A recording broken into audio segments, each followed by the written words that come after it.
Сәлем достар, біз сіздермен жастықтың теңдеуі тақырыбынан алған есептерді шығардамыз. Бізге енді альфа жастығының теңдеуі берілген. 2х қосылған 5y минус 3z плюс 7 тең 0. Енді бізге осы жастықтың теңдеуінен нормальды қалай табамыз? Алдымен жастықтың теңдеуін еске түсірейік.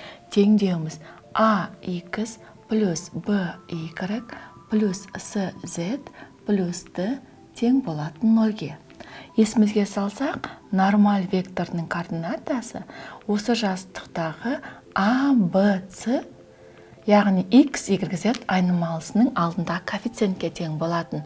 Олай болса, осы жастықтың теңдеуінен біз бірден нормаль бағыттаушы векторының координатасын көре аламыз. Оныкі абсцисасы 2, ординатасы 5, аппликатасы минус 3-ке тең. Яғни осы жастықтағы нормаль векторымыз осы жастыққа перпендикуляр. Енді осы жастыққа тиісті кез келген бір М нүктесінің координатасын табайық. Ол үшін мына теңдеуден біз x-ті тауып алайық. 2x тең болады минус 5y плюс 3z минус 7-ге. Барын 2-ге бөлетін болсақ, x тең минус 2,5y плюс 1,5z минус 3,5-ге.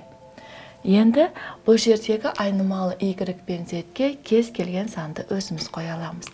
Мысалы, y-іміз 0-ге тең болсын, ал z-тің мәні тең болсын 1-ге.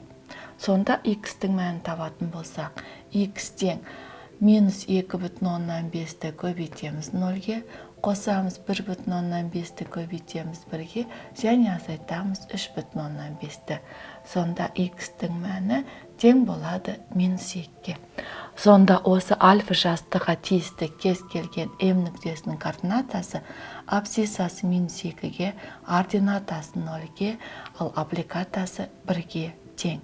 Және бұндай нүктелер, осы жастыққа тиісті нүктелер саны шексіз көп болады.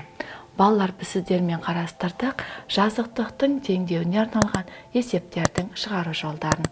Келесі кездескенше сау болыңдар.